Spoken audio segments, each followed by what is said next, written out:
Hello everyone, I am सार्थक, senior faculty विपीडिया। आज आपके लिए अगेन लेके आया हूँ एक sample question for your answer writing practice of the section ESI and ARD descriptive section के लिए। ऑलरेडी एक लेक्चर में ले चुका हूँ और आज उसी के रिलेटेड उसी कंटिन्यूएशन में डे 2 और डेली बेसिस पे आपके लिए एक एक क्वेश्चन में डेली बेसिस पे लेके आएंगे और जैसे जैसे टाइम चलेगा we will bring more and more questions for. तो just stay connected with Vipedia. हम आपके लिए ऐसे ऐसे इनिशिएटिव लेके आते रहते हैं which is absolutely free of cost, right? तो without wasting any time let's start our video start करने जस्ट पहले मैं एक चीज और बोलना चाहूंगा। अगर आप अभी भी वेट कर रहे हैं कि फेज 1 का रिजल्ट आएगा हम प्रिपरेशन स्टार्ट करेंगे, तो mind you you are already late. आपको प्रिपरेशन अभी के भी स्टार्ट कर देनी चाहिए। अब एक मिनट की भी वेट नहीं करनी चाहिए। रिजल्ट जब भी आएगा you just continue preparation, whether आपका सिलेक्शन होता है कि नहीं होता। अगर होता है तो वेल एंड गुड, नहीं होता तो डोंट वरी, आपकी प्रिपरेशन आपके नेक्स्ट ईयर काम आएगी। यहीं वाली जो प्रिपरेशन होती है रियलिटी में यहीं असल में काम आती है, यहीं आपको एज दिलवाती है बाकियों के, आपके रेस्ट ऑफ द कॉम्पिटिशन के अगेंस्ट। यही चीज होती है जो विनर्स कंटिन्यू रखते हैं, जो वॉरियर्स होते हैं हमेशा कंटिन्यू रखते हैं अपनी प्रैक्टिस। हमेशा बोलता आ रहा हूं मैं, इसको ध्यान में रखना है आप। कभी भी बैक सीट होके जब तक आप प्रिपरेशन मोड में हैं, जब तक आप प्रिपेयर करने के लिए रेडी हैं, ऑलराइट, जब तक आप कंपटीशन के अंदर हैं, just keep on studying, keep on preparing, don't lose heart at any point. Alright, struggle करते रहिए, कोई बात नहीं, स्ट्रगल कभी ना कभी डेफिनेटली आपकी रंग लाएगी। So with this, let's start our video. So the question for the day is, आज हम जो क्वेश्चन करेंगे, the direct benefit transfer scheme is a good step toward reforming the government delivery. All right. जैसे मैंने आपको पहले बताया, question को दो बार पढ़ना है। एक बार हमने देखा है, डायरेक्ट बेनिफिट ट्रांसफर से रिलेटेड है। सेकंड टाइम जब रीड करेंगे तो एग्जैक्टली देखेंगे क्या पूछना क्या चाह रहे हैं वो डीबीटी से related. So the direct benefit transfer scheme is a good step toward reforming the government delivery system. Government delivery system के ऊपर कैसे उसने एक इम्पैक्ट डाला, एक पॉजिटिव इम्पैक्ट डाला इनफैक्ट, राइट? यहाँ पे क्या वर्ड है? गुड। उसी को डिस्कस करना है। बेसिकली आपको डिस्कस में क्या बताना होगा कि क्या क्या के पॉजिटिव इम्पैक्ट्स रहे हैं और उसके बाद क्या क्या इसमें चैलेंजेस भी फेस कर रहा है अभी भी, इसमें क्या क्या करेक्शन करने की नीड है, क्या क्या चीज़ों को ठीक करने की भी जरूरत है about the direct benefit transfer. तो अगेन हम कैसे चलेंगे, वही अपना मोड है, intro then body, right, and then conclusion. This will be our format: intro, body. Okay, so let's straight away dive into the introduction. What can be one of the good introduction? This can be one of a good introduction. Mind you, आप अपनी तरफ से भी एक अच्छा introduction और भी introduce कर सकते हैं, but this can be one of a good introduction, I would say. So, the process of directly transferring the subsidy amount and making other transfers directly into the account of beneficiaries rather than providing to government offices is known as direct benefit transfer. क्या चीज थी DBT? DBT का मतलब था कि normally पहले subsidies कैसे मिलती थी, जब कैश आता था, ऊपर गवर्नमेंट के जो हायर अथॉरिटी वहां से रिलीज होता था अमाउंट और नीचे गवर्नमेंट ऑफिस में आता था, वहां से जाकर लोग अपना सब्सिडी कलेक्ट करते थे। बट डीबीटी ने क्या करा, ये जो रूट है को चेंज करा और डायरेक्टली आपके बैंक अकाउंट्स में, गवर्नमेंट ऑफिस जाने की नीड नहीं है। करप्शन को बेसिकली खत्म करने के लिए बोला जा रहा है, एक एफिशिएंट मेथड में जो प्रोग्राम है सब्सिडीज वाला वो लागू हो सके। तो उसी को इम्प्लीमेंट करने के लिए डीबीटी को लाया गया था और ये डीबीटी वाला बहुत सारी पर्टिकुलर स्कीम्स के अंदर जिनके अंदर सब्सिडी प्रोवाइड होती हैं वहां पर इसको इंट्रोड्यूस भी किया गया और ये बहुत इफेक्टिव भी रहा है। ऑलराइट, तो दिस इज इंट्रोडक्शन में आप बेसिकली क्या बताओगे, डीबीटी बताओगे ना। इंट्रोडक्शन जब भी आता है तो आपका क्वेश्चन में जो है उसको एक्सप्लेन करना होता है। लाइक दिस क्वेश्चन के अंदर डीबीटी के बारे में पूछ रहे हो तो सिंपली इंट्रोडक्शन में आप डीबीटी को इंट्रोड्यूस कर दो कि व्हाट इज डीबीटी, पहले वो बता दो। Alright, then DBT was introduced on 1st January 2013 with the main aim of improving the government's delivery system and redesigning the current procedure in welfare schemes by making the flow of funds information faster, secure and reduce the number of frauds. See, straight away question को deal कर रहा है, to the point बात है इसके। आपसे जो question पूछ कर रहा है पूछा उसी को सीधा अटैक किया आपने कि डीबीटी और डीबीटी का डिलीवरी सिस्टम पे क्या इंपैक्ट पड़ा है, क्या काम था उसका, डीबीटी का जो गवर्नमेंट की डिलीवरी सिस्टम है गवर्नेंस के अंदर बेसिकली क्या रोल प्ले करा है उसका, क्या एम था उसका।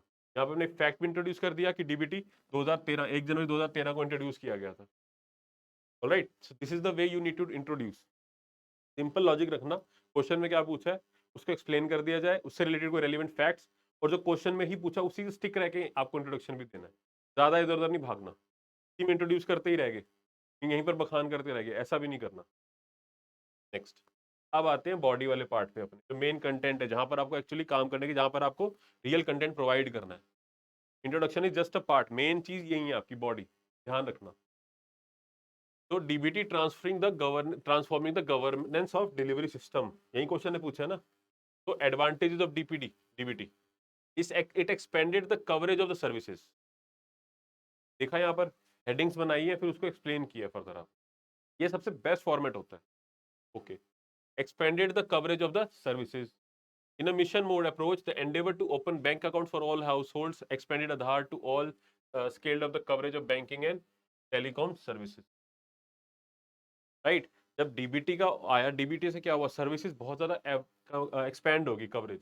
तो जब डिजिटल मीन्स आ जाते हैं ना चीजों में, डिजिटल मीन्स जब भी किसी स्कीम के अंदर इंट्रोड्यूस होते हैं, किसी भी इंट्रोडक्शन होता है किसी भी सिस्टम के अंदर, तो मेथड की जो रीच होती है आपकी डेफिनेटली बढ़ती है। फिजिकल इंफ्रास्ट्रक्चर की जरूरत नहीं पड़ती, तो रीच ऑटोमेटिकली आपकी बढ़ जाती है, फिर आपको डिजिटल इंफ्रास्ट्रक्चर प्रोवाइड करना है सिर्फ। Alright, so that is the reason कि डीबीटी की वजह से बहुत ज्यादा सर्विसेज का कवरेज ही बढ़ा है। Next, instant and easy money transfer.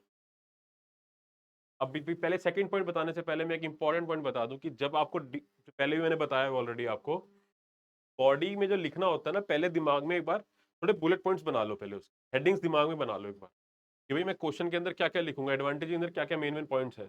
Coverage, easy money transfer, right, rural और अर्बन एरिया को कवर किया है इसने, और भी जो जो पॉइंट्स है सारे के सारे दिमाग में पॉइंट्स आ जाने चाहिए, फिर उनको एक्सप्लेन करना है। तो सबसे पहले दिमाग में वो होना चाहिए। तो second point, instant and easy money transfer, right, digital means है, बहुत ही फास्ट होगा ना, फटाफट बैंक अकाउंट में डायरेक्ट ट्रांसफर होना है, इंस्टेंट होगा, easy money transfer, easy process भी होगा कहीं ना कहीं।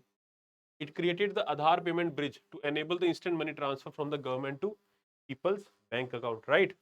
Next, this approach not only allowed all rural and urban households to be uniquely linked under varied government schemes for receiving subsidies directly into their bank accounts, but also transferred money with ease. ने convenient भी करा चीजों को और fast भी करा। Convenience and space, right, fast भी हुई है चीजें, एनहांस हुई हैं, कन्वीनियंट भी हुई हैं, दोनों काम किससे हुए हैं, डीबीटी की वजह से, यही यहाँ पर बताया। रीच बढ़ी है आपकी, जनरल पॉइंट्स हैं बहुत ज्यादा, आपको जनरली रखना, ज्यादा कॉम्प्लिकेट नहीं करना चीजों को। मनी ट्रांसफर, रीच बढ़ी है, like rural house hold cover हुए हैं, दूर दूर तक गए हैं, फास्ट हुआ है काम, कन्वीनियंट हुआ उनके लिए, right. But the presentation matters, थोड़ी आपके प्रेजेंटेशन मेथड करती है कि आपने एक स्ट्रक्चर्ड वे में आंसर लिखना है कि कितना स्ट्रक्चर लग रहा है ये, कि हाँ आपने पॉइंट्स बनाए हैं, प्रॉपर्ली एक्सप्लेन करा, और एक दूसरे पॉइंट थोड़े थोड़े वेरी कर रहे हैं, सिमिलर पॉइंट्स नहीं है सारे के सारे, हेडिंग्स जो है थोड़ा थोड़ा वेरिएशन सबके अंदर है, right. Second, next, financial assistance. The financial assistance in rural Bharat, DBT has allowed the government provide financial assistance effectively and transparently to farmers with lower transaction cost, be it for fertilizers or other. Obviously financial assistance बहुत ज्यादा बड़ी है, तो छोटी से छोटी कोसी पहुंचा सकते हो आप, बड़ी से बड़ी कोसी पहुंचा सकते हो effectively and efficiently.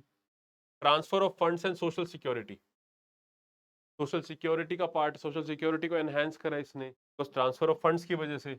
In urban India the PM Awas योजना एंड एलपीजी पहल स्कीम सक्सेसफुली यूज डीबीटी। सी, इधर आपने एग्जांपल दे दिया कैसे एक particular government scheme like PM Awas योजना और एलपीजी पहल स्कीम है जो अपनी, उन्होंने डीबीटी का यूज करा, डायरेक्ट बेनिफिट ट्रांसफर का यूज करा टू प्रोवाइड सब्सिडी। अब पहल योजना के अंदर जो एलपीजी सिलेंडर्स जो सब्सिडाइज प्राइस पे मिले हैं, जो सब्सिडी मिली है, वो डायरेक्ट बेनिफिट ट्रांसफर से सीधा उनके बैंक अकाउंट में चली गई, उन्हें कहीं नहीं जाना पड़ा। तो बहुत ही सक्सेसफुल प्रोग्राम भी रहा है पहल, बिकॉज ऑफ डीबीटी, कहीं ना कहीं उसकी बैकिंग थी। Same goes for PM Awas Yojana as well, right. To transfer funds to eligible beneficiaries, various scholarship schemes and national social assistance program use the DBT architecture to provide social security, right। यहाँ पे आपने social security को भी link कर दिया। हमेशा जितने ज्यादा वर्टिकल्स आप रीच कर पाएंगे उतने ज्यादा ब्राउनी पॉइंट्स आपको मिलेंगे, राइट, जितने ज्यादा वर्टिकल्स आप रीच करेंगे उतने ब्राउनी पॉइंट्स मिलने हैं। Next, a door to new opportunities, a door to new opportunities, why, how, ये ऐसे देखो, सी थोड़ा सा आप अपने अकॉर्डिंग भी डेफिनेटली वेरी कर सकते हैं, हेडिंग्स एज इट इज नहीं लिखनी, अपने अकॉर्डिंग भी आप कुछ और हेडिंग बना सकते हैं। DBT under rehabilitation program such as the self employment scheme for rehabilitation SRMS opens new frontiers that enable social mobility of all section of society. DBT के अंदर सारे के सारे सेक्शंस कवर होंगे आपके, राइट। कई सारी गवर्नमेंट स्कीम्स को लॉन्च करने में भी झिझक नहीं होती, in that way a new opportunities can be open because of this. Now अब आप एग्जांपल शो करेंगे, पॉइंट को प्रूव करने का गवर्नमेंट डिलीवरी सिस्टम वाले को। Some important schemes that are based on DBT like Pradhanmantri Fasal बीमा योजना, नेशनल फूड सिक्योरिटी मिशन, प्रधानमंत्री किसान सिंचाई योजना, पीएम किसान, Swachh Bharat Gramin mission, Atal pension Yojana, national Ayush mission, और भी बहुत सारे हैं। They are just of the few list, कुछ कम ही है अभी, और भी इसमें ज्यादा है, बट इतने एग्जांपल्स भी मोर देन इनफ है। इतने एग्जांपल भी दे दिए तो सामने चेकिंग है, डेफिनेटली उनको पता आ जाएगा you know the things. Okay, these much are also more than enough. Alright, now comes the next part.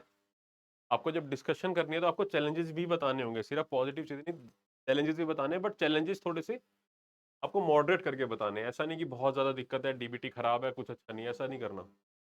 Alright, तो अनफेमिलियरिटी विद डीबीटी। अब डीबीटी डिजिटल चीजें हैं। अब इंडिया में जो पॉपुलेशन है वो लिटरेसी लिटरेसी रेट बहुत कम है कहीं ना, तो जो डिजिटल बैंकिंग है उसको यूज करना भी आना चाहिए, बैंक अकाउंट्स वगैरह आने चाहिए। वो अभी भी लोगों की रीच के बाहर है, उनको नहीं पता कैसे करना है, तो वो वाली चीज इशू है इसके अंदर। Right, see beneficiaries of DBT do not know what to do when their payments get rejected. Yes, जब पेमेंट रिजेक्ट हो तब क्या करना है, कहाँ पे उनकी सुनवाई होगी, वो सब चीजें नहीं पता लोगों को भी। अवेयरनेस की कमी है कहीं ना कहीं। often due to technical reasons such as incorrect account numbers and incorrect Aadhaar mapping with bank accounts. Right. More importantly, the workers' beneficiaries have rarely been consulted regarding their preferred mode of transacting. So all these issues are there. Next is corruption. यहाँ पर भी एक new type of corruption. यहाँ पर जो है digitally link ही नहीं किया जा रहा. Right. The digital exclusion and unfamiliarity of beneficiary activity has created new forms of corruption. नए नए तरीके की करप्शन निकल के आ रही है. राइट, फॉर एग्जाम्पल जो स्कॉलरशिप स्कैम हुआ था झारखंड के अंदर, वहां पे दिखा हमें कि बेनिफिशियरीज को लिंक बता, जो जिनको बनना चाहिए, जिनके जो एक्चुअली डिजर्व करते थे वो स्कॉलरशिप उनको मिली नहीं, उनको लिंक ही नहीं कर रखे उनके अकाउंट। ये निकल के आया था यहाँ पर। Then inadequate rural banking. अब इसके लिए ऑब्वियसली बैंक अकाउंट तो खुले होने चाहिए ना। जब बैंक अकाउंट्स ही नहीं खुल पाएंगे, जब रूरल एरियाज के अंदर रीच ही नहीं हो पाएगी बैंकिंग की, तो कहाँ से आप डीबीटी कर लोगे। यहाँ पे हमने फैक्ट बता दिया कि there are just 14.6 bank branches पर 1 लाख एडल्ट्स इन इंडिया। बहुत ही कम रूरल पेनिट्रेशन है बैंकिंग की, तो वो भी अपने आप में बहुत बड़ा इशू है। Moreover rural banks are short staffed and tend to get overcrowded. Banking के अंदर इशू है, वहां पर है भी तो बहुत ही कम स्टाफ है, बहुत ज्यादा ओवर क्राउडेड है, नहीं तो इसी वजह से। Right, so these all issues are there. Okay, now comes the conclusion, last part, conclude करना है अब आपको। और वही मैंने आपको स्टार्टिंग में बताया, हमेशा बैलेंस कंक्लूजन होना चाहिए। Conclusion can should be balanced. See here, it brings efficiency, effectiveness, transparency, and accountability in the government system and infuse confidence of the citizen of the governance. Therefore, with the use of modern technology and IT tools, we realize the dream of maximum governance and minimum governance. Right? You can also write कि still there are issues with DBT, but उसके major जो impacts है, it is which the good it is bringing in the governance part is more. So the जो भी इसमें issues है that can be rectified. Right, आप इसमें भी लिख सकते थे, कोई कोट भी लिख सकते थे आप यहाँ पर। राइट, तो विद दिस आज का हमारा क्वेश्चन हुआ over. And I need to अब आपको एक बार फिर से रिमाइंड करवा दूं, अगर अभी तक भी आपने कोई टेस्ट सीरीज नहीं ली है तो we have a wonderful option for you, the NABARD grade A phase 2 test series by Abhipedia. It is a descriptive mode through keyboard mode, मतलब जैसे रियल टाइम एनवायरनमेंट में एग्जाम देंगे बिल्कुल सेम प्रोसीजर यहाँ पे होगा, रियल टाइम एनवायरनमेंट होगा इधर। वहीं आपको कीबोर्ड पे टाइप करके होगा, प्रॉपर फीडबैक मिलेगा आपको। राइट, प्रॉपर आपके साथ मेंटरिंग होगी, गाइडेंस होगी, जो भी आप चाहे पूछ सकते हैं किसी भी टाइम। तो इस टेस्ट सीरीज से रिलेटेड जो भी आपको डाउट है उसके लिए नीचे कमेंट सेक्शन के अंदर सपोर्ट नंबर है, you can call on to there. आप वहां पे अपनी कोई भी क्वेरी उनसे पूछ सकते हैं, एनरोलमेंट के इशू कोई हो रहा है, कुछ भी फीस से regarding anything, you can just call on to us and get your queries resolved. It's a wonderful option for you, mind you. So and if you may take my suggestion, enroll in it as soon as possible, because exam बहुत जल्दी होने वाला है phase 2 का भी। जितनी जल्दी आप प्रिपरेशन को स्टार्ट करेंगे, इस मोड के अंदर आ जाएंगे, आंसर राइटिंग वाले में डिस्क्रिप्टिव मोड के अंदर आ जाएंगे, उतना आपके लिए अच्छा है। राइट, तो आई एम सिंसियरली होपिंग कि आपकी प्रिपरेशन अच्छी चल रही होगी, जो भी मैं आपको बता रहा हूँ you are actually implementing that. With this I wish you good luck and till our next video, take care and bye bye.